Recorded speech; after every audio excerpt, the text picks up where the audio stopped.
Hello friends, எல்லோரும் எப்படி இருக்கீங்க? நல்லா இருக்கீங்களா? சாப்பிட்டீங்களா? இன்றைக்கி நம்ம வீடியோவில் என்னன்னு பார்க்கலாம் வாங்க. இன்றைக்கி என்னன்னா, எங்கள் சித்தி ஊர்லேருந்து வந்திருக்காங்க. சித்தி வந்திருக்காங்க, என் ஹஸ்பண்ட் வெளியே போயிட்டு வந்தாரா, அப்போது வர வழியில் கரும்பு இருந்துச்சு, 4 வாங்கிட்டு வந்தார். என்னடா இப்போ போய் கரும்பு இருப்பாங்க வாங்குறாங்கன்னு யோசிச்சுருப்பீங்க. எங்கள் சித்திக்கு கரும்புனா ரொம்ப பிடிக்கும். பொங்கல் டைமில் எவ்வளோ கரும்பு வீட்டில் வாங்கி சாமி கும்பிட்றதுக்காக வாங்குவோம், அது சாப்பிட்ருவாங்க. திரும்ப கடையில் போய் வாங்கிட்டு வந்து சாப்பிடுவாங்க. என் தம்பிங்க வீடு 2 இருக்குது. அந்த 2 பேர் வீட்லேயும் அவங்க 2 பேரும் சாப்பிட மாட்டாங்க. அவங்களுக்கும் சேராது, அவங்க பிள்ளைகளுக்கும் சேராது. அந்த கரும்பையும் இவங்க தான் சாப்பிடுவாங்க. அவ்வளோ இஷ்டம் கரும்புனா. சரி, அதை பார்த்தோன்னே ஹஸ்பண்ட் வாங்கிட்டு வந்தார். 4 கரும்பில் 2 4யுமே வெட்டி கொடுத்துட்டாரு. அதில் 2 கரும்பு சாப்பிட்டுட்டு இருந்தாங்க. நாங்களும் சித்தி சாப்பிட பார்த்தோன்னே ஆசையாக இருந்துச்சு. எங்களுக்கு சளி பிடிக்கும் தான், பயம்தான். இருந்தாலும் பரவாயில்ல சாப்பிடலாமே அப்படின்னு சொல்லிட்டு நானும் எங்கள் அம்மாவும் வெளியே உட்காந்து எல்லாருமே ஜாலியாக பேசிட்டு சாப்பிட்டுட்டு இருந்தோம்.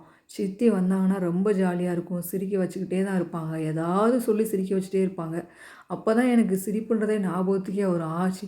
இப்படிலாம் சிரிக்கிறோமே, யாருமே இல்லாமல் தனியாக உட்காந்துட்டு என்னடா இது அப்படின்னு இருக்கும். சித்தி வந்துட்டாங்கன்னா ஜே ஜேன்னு இருக்கும் வீடு. அவ்வளோ ஜாலியாக பேசுவாங்க. சூப்பராக இருக்கும். எந்த நேரமும் எதையாவது சொல்லி சிரிக்க வச்சுக்கிட்டே தான் இருப்பாங்க. அதுக்கப்புறமா என் ஹஸ்பண்ட் மாடியில் எங்களுக்கு தெரிஞ்சவங்க தான். தெரிஞ்சவங்களோட சொந்த அண்ணேன்னே சொல்லலாம். என் ஹஸ்பண்டு இவங்க சின்ன பிள்ளையில் இருக்கும்போது பக்கத்து வீட்டில் குடியிருந்தாங்களாம் இந்த அண்ணன். அப்போ இருந்து இப்போ வரைக்கும் க்ளோஸ்னா க்ளோஸ், அவ்வளோ க்ளோஸ். அண்ணன் தம்பி மாதிரி தான் பழகுவாங்க இவங்க 2 பேருமே. அவ்வளோ க்ளோஸு.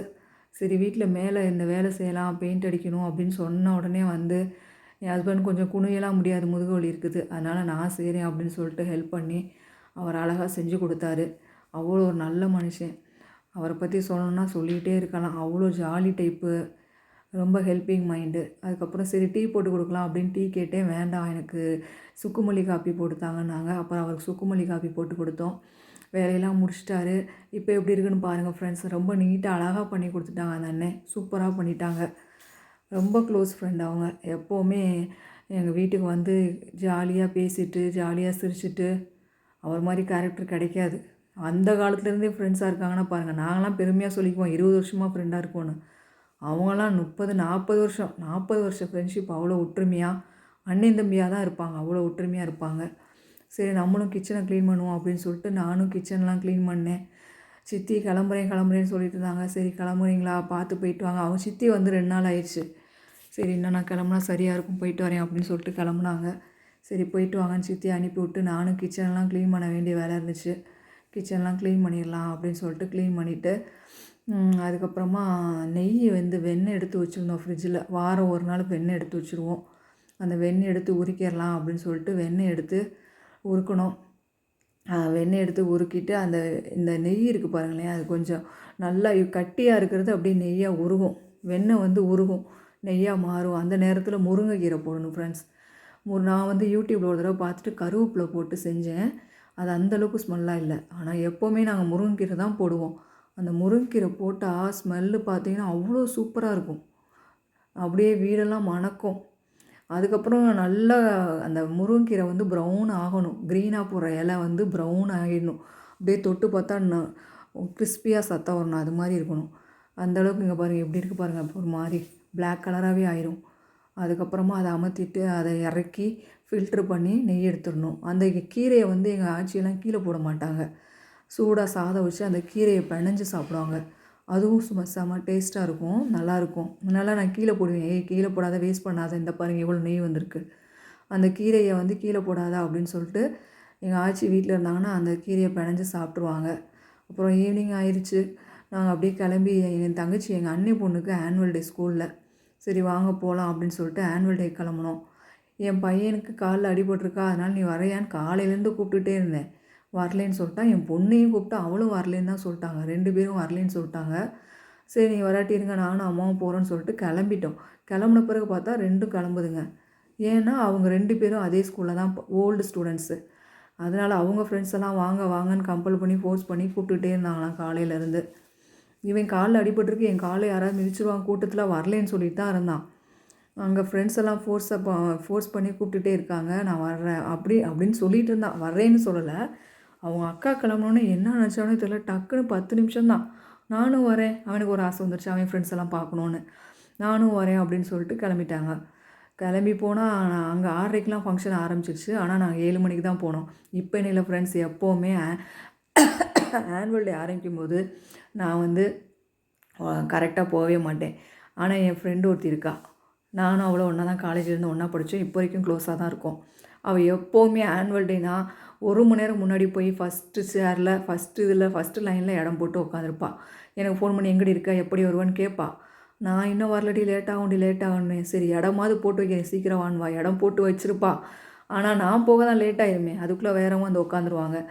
ஆனுவல் டே முடிஞ்ச பிறகு 2 பேரும் ஃபங்க்ஷன் முடிஞ்ச பிறகு தான் பார்த்து பேசிட்டு வருவோம்.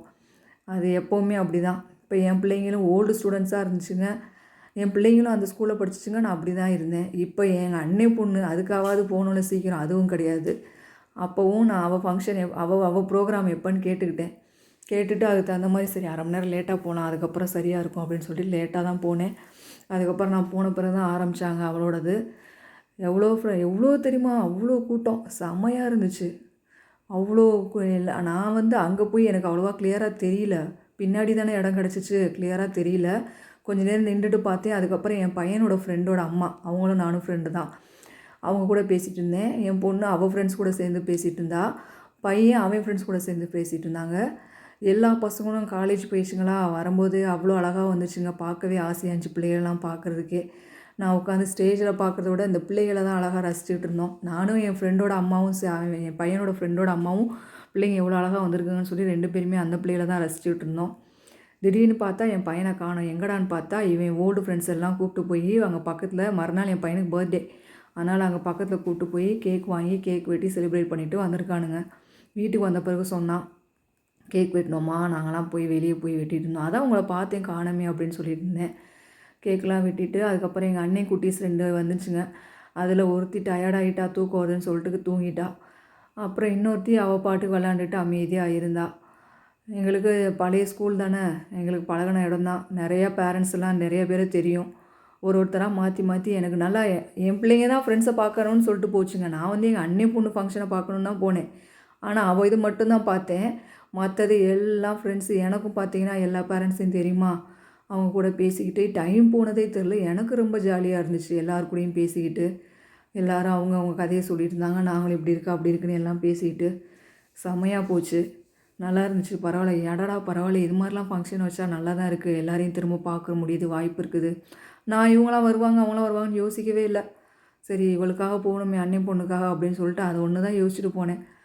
போனால் எல்லா பேரண்ட்ஸும் வந்திருந்தாங்க. எல்லாரையும் பார்த்து பேசிட்டு, ஒரு சிலர்லாம் எனக்கு தெரியல. அப்புறம் என் பையன் கூப்பிட்டு அந்த பையன் பேரை சொல்லி அவங்க அம்மாம்மா அப்படின்லாம் சொல்லி இன்ட்ரடியூஸ் பண்ணி வச்சு பேசினோம். ரொம்ப நல்லா இருந்துச்சு. அதுக்கப்புறம் பிள்ளைங்களும் பார்த்தீங்கன்னா குட்டீஸ்லாம் அழகழகாக ஆடுச்சுங்க. அதுங்களெலாம் எனக்கு பின்னாடி இருந்தனால தெரியல. எப்போவுமே அதுங்க க்யூட்டாக இருக்குங்க, செம்ம க்யூட்டாக ஆடுங்க. ஒரு சில குட்டீஸ்லாம் முன்னாடி நின்றுட்டு அமைதியாக நிற்குங்க. மிஸ்ஸு நின்றுட்டு ஆடிட்டு இருப்பாங்க. அதை பார்த்து சில குட்டீஸ் ஆடுங்க. அதை பார்க்கவே நமக்கு சிரிப்பாகவும் இருக்கும், நல்லா இருக்கும். குட்டீஸ்லாம் அழகாக ட்ரெஸ் பண்ணி சூப்பராக இருக்குங்க. அதெல்லாம் பார்க்குறதுக்கு நல்லாயிருக்கும். அதுக்கப்புறமா சரி சொல்லிட்டு வாங்க அப்படின்னு சொல்லிட்டு கிளம்பலான்னு மணியை பார்க்குறோம் 9:30, அடுத்து 10. சரி 10 மணிக்காவது முடிப்பாங்கன்னு நானும் அந்த அக்காவும் பேசிகிட்டு இருக்கோம், பேரண்ட்டும். அப்போயும் முடிக்கல. மணி 10:30. அவங்கெல்லாம் பசிக்குது, தூக்கமே வருது, என்னங்க இன்னும் முடியவே மாட்டேது அப்படின்னு சொல்லிட்டு இருந்தாங்க. என்ன எப்போயும் 9:30க்கெலாம் முடிஞ்சிடும், இந்த தடவை முடியல அப்படின்னு சொல்லி நாங்கள் 2 பேருமே தான் பேசிகிட்டு இருந்தோம். பார்த்தா ஃபங்க்ஷன் முடியுது 11 மணிக்கு ஃப்ரெண்ட்ஸ். 11 மணிக்கு முடிஞ்சு நாங்கள் கிளம்பி போனோம். அங்கே ஹோட்டலில் ஒன்றுமே இல்லை. புரோட்டா இல்லைன்ட்டாங்க, தோசை இல்லைன்ட்டாங்க. அப்புறம் சரி எங்கள் அப்பாவுக்கு தெரிஞ்ச கடை, ரெகுலராக வாங்குறதுனால 2 தோசை இருக்குது அப்படின்னு சொல்லிட்டு சட்னி சாம்பார் இருக்குது. புரோட்டா இல்லைன்னு சொன்னாங்க. அப்புறம் பார்த்தா திடீர்னு பார்த்தா புரோட்டா இருக்குதுன்ட்டாங்க. சரி பார்த்தா குருமா இல்லைன்ட்டாங்க. இப்போ குருமா இல்லாமல் எப்படிப்பா சாப்பிட்றது, வேண்டாம் அப்படின்னு சொன்னேன். திரும்ப கொஞ்ச நேரம் கழிச்சு பார்த்தா புரோட்டா வாங்கிட்டு கையோடு வராரு. என்னப்பா எப்படி கிடச்சிது குருமா அப்படின்னு. அங்கே வேலை செய்கிறவங்க அவங்களுக்கு சாப்பிட்றதுக்காக எடுத்து வச்சுருந்தாங்களாம். அதில் 2-3 பாக்கெட் எடுத்து எங்களுக்கு கொடுத்தாங்க. ஏன்னா அப்பா ரெகுலராக போகிறதுனால அவங்க எல்லாருக்குமே தெரியும். அதனால் சரி சார் இருந்தாங்க, பாவம் இந்நேரம் போய் நீங்கள் எந்த கடைக்கு போவீங்க அப்படின்னு சொல்லிட்டு அவங்க எடுத்து கொடுத்தாங்க. ஏன்னா நாங்கள் போனதே 11 மணி ஃபஸ்ட்டு, அதுவே லேட்டு. 2வது பார்த்திங்கன்னா இந்த ஆனுவல் டே ஃபங்க்ஷன் முடிஞ்சவுடனே எல்லோரும் கார்லேயும் வண்டிலேயும் போய் இந்த ஹோட்டலில் தான் நிற்கிறாங்க. ஒவ்வொரு ஹோட்டலுக்கும் போகிறாங்க. எங்கேயுமே சாப்பாடு இல்லை. சாப்பாடு நைட்டு அன்டைம் ஆயிடுச்சா, பசங்க பாவம் அவங்களெல்லாம் ஸ்கூலுக்கு 2 மணிக்கெலாம் வர சொல்லிட்டாங்களாம். 2 மணி 3 மணிக்கெலாம் ஒருத்தரையும். பிள்ளைங்கலாம் போய் பசியோடு வருதுங்களா, பேரண்ட்ஸு இன்னும் இதுக்கு இவ்வளோ நேரம் உட்காந்துட்டு இன்னும் இதுக்கு மேலே போய் சமைக்கிறதுனா கஷ்டம் அப்படின்னு சொல்லிட்டு பிள்ளைங்கள ஹோட்டல்லையே வாங்கி கொடுத்து கூப்பிட்டு போயிடலான்னு சொல்லிட்டு ஹோட்டலுக்குள்ளே போனால் எதுவுமே கிடைக்கவே இல்லை. நல்ல வேளை எங்களுக்கு கிடச்சிருச்சு. ஓகே ஃப்ரெண்ட்ஸ், பாய்.